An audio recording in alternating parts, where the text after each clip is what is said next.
Deputy മേയറാണ്. Party തീരുമാനമെടുത്തു. വളരെ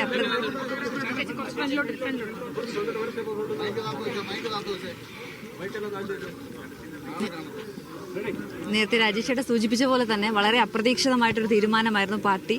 ഇന്ന് ഉച്ചയ്ക്ക് കൗൺസിലർമാരുടെ യോഗത്തിലാണ് എന്നോട് ഇത് പറഞ്ഞത്. തീർച്ചയായിട്ടും വളരെ നേരത്തെ രാജേഷേട്ടൻ സൂചിപ്പിച്ച പോലെ തന്നെ വളരെ ഭാരിച്ചൊരു ഉത്തരവാദിത്തമാണ് പാർട്ടി നമുക്ക് തന്നിരിക്കുന്നത്.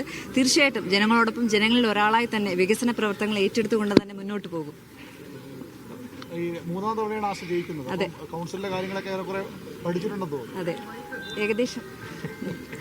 തീർച്ചയായിട്ടും എന്തായാലും പാർട്ടി നേരത്തെ സൂചിപ്പിച്ച പോലെ തന്നെ വലിയൊരു ഉത്തരവാദിത്തമാണ് തന്നിരിക്കുന്നത്. തീർച്ചയായിട്ടും നല്ല രീതിയിൽ തന്നെ പ്രവർത്തനവുമായി മുന്നോട്ട് തന്നെ പോകും. ശക്തരായ പ്രതിപക്ഷമുണ്ട്.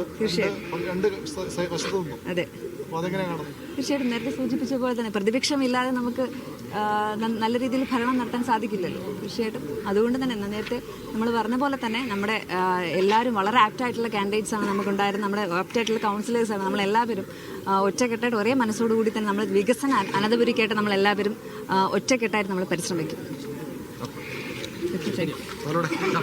തിരുവനന്തപുരം മേയർ സ്ഥാനാർത്ഥിയെ തെരഞ്ഞെടുക്കപ്പെട്ട വി രാജേഷും ഡെപ്യൂട്ടി മേയർ സ്ഥാനാർത്ഥിയെ തെരഞ്ഞെടുക്കപ്പെട്ട ആശാനാഥുമാണ് ഇപ്പോൾ മാധ്യമങ്ങളെ കണ്ടത്. വി രാജേഷ് പറഞ്ഞത് ഇന്നുച്ചയ്ക്ക് സംസ്ഥാന അധ്യക്ഷൻ ഇക്കാര്യം തന്നോട് പറഞ്ഞു. ഏൽപ്പിച്ച ഉത്തരവാദിത്തം കണ്ണിലെ കൃഷ്ണമണി പോലെ നോക്കുമെന്നാണ് അദ്ദേഹം മാധ്യമങ്ങളോട് സംസാരിച്ചത്. ഇനി വിശദാംശങ്ങളിലേക്കാണ്. തിരുവനന്തപുരത്ത് നിന്ന് RB സനൂപും വിജിൻ വായാന്തോടും ചേരുന്നുണ്ട്. ആദ്യം RB സനൂപിലേക്ക് പോവുകയാണ്. സനൂപ്, നീണ്ട അനിശ്ചിതത്വങ്ങൾക്ക് ഒടുവിലാണ് ഇത്തരത്തിലൊരു പ്രഖ്യാപനം അല്പസമയം മുമ്പ് BJPയുടെ ഭാഗത്തു നിന്നും ഉണ്ടായത്.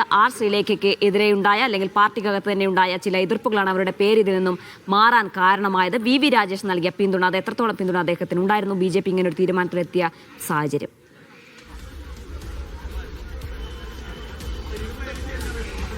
രണ്ടാഴ്ചയ്ക്ക് ശേഷമാണ് ഈ തെരഞ്ഞെടുപ്പിന്റെ തൊട്ട് തലേ ദിവസമായ ഇന്ന് BJPക്ക് തിരുവനന്തപുരം കോർപ്പറേഷനിലെ മേയർ സ്ഥാനാർത്ഥിയും ഡെപ്യൂട്ടി മേയർ സ്ഥാനാർത്ഥിയും പ്രഖ്യാപിക്കാൻ കഴിഞ്ഞിട്ടുള്ളത്. മാധ്യമ വാർത്തകൾ തള്ളിക്കൊണ്ട് ഇന്ന് മാത്രമാണ് ഈ പറയുന്ന പേരുകളിലേക്ക് എത്തിയെന്നാണ് BJP ഇപ്പോൾ അതിൽ ഒരു ന്യായീകരണമൊക്കെ നടത്തുന്നത്. പക്ഷേ അതായിരുന്നില്ല. ഈ 14 ദിവസവും വലിയ ചർച്ചകൾ തന്നെ നടന്നിരുന്നു. കാരണം ഒരു പേരിലേക്ക് എത്താൻ വേണ്ടി കഴിഞ്ഞിരുന്നില്ല. ഈ പല പേരുകൾ ഉയർന്നു വന്നെങ്കിലും ഏറ്റവും ഒടുവിലായിട്ട് 2 പേരുകളിലായിരുന്നു BJP നിന്നത്. അത് ഒന്ന് വി രാജേഷിന്റെ പേരും അതേപോലെ ശാസ്തമംഗലത്ത് നിന്ന് ജയിച്ച മുൻ DGP ശ്രീലേഖയുടെ പേരും. ഈ 2 പേരുമായിട്ടാണ് ഇന്ന് രാജീവ് ചന്ദ്രശേഖർ ഏറ്റവും അവസാന ദിവസമായിട്ടുള്ള ഇന്ന് രാജീവ് ചന്ദ്രശേഖരൻ ഡൽഹിയിലെത്തി ദേശീയ നേതൃത്വമായിട്ട് ചർച്ച നടത്തിയത്. ദേശീയ നേതൃത്വത്തിന്റെ കൂടി ഒരു പിന്തുണയോടുകൂടിയാണ് ഇപ്പോൾ മേയർ സ്ഥാനാർത്ഥിയും ഡെപ്യൂട്ടി മേയർ സ്ഥാനാർത്ഥിയും പ്രഖ്യാപിച്ചത്. മേയറായിട്ട് വി രാജേഷിന്റെ പേരും ഡെപ്യൂട്ടി മേയറായിട്ട് ആശാനാഥിന്റെ പേരുമാണ് ഇപ്പോൾ പ്രഖ്യാപിച്ചിട്ടുള്ളത്. അതിൽ തന്നെ RSSന്റെ പിന്തുണ കൂടി വി രാജേഷ് ഉണ്ടായിരുന്നു. അതേപോലെ വി മുരളീധരന്റെയും K സുരേന്ദ്രന്റെയും പിന്തുണയും വി രാജേഷിനായിരുന്നു. ഈ പാർട്ടി അനുഭാവിയല്ല, പാർട്ടിയുമായിട്ട് ഇത്രയും നാളും യോജിച്ചു പോയ ഒരാൾ തന്നെ, പാർട്ടി പ്രവർത്തകനായിട്ട് പ്രവർത്തിച്ച ആളെ തന്നെ മേയർ ആയിട്ട് പരിഗണിക്കണമെന്നുള്ള ഒരു ആവശ്യമാണ് ഇരു നേതാക്കളും ഈ സംസ്ഥാന നേതൃത്വത്തെ അറിയിച്ചത്.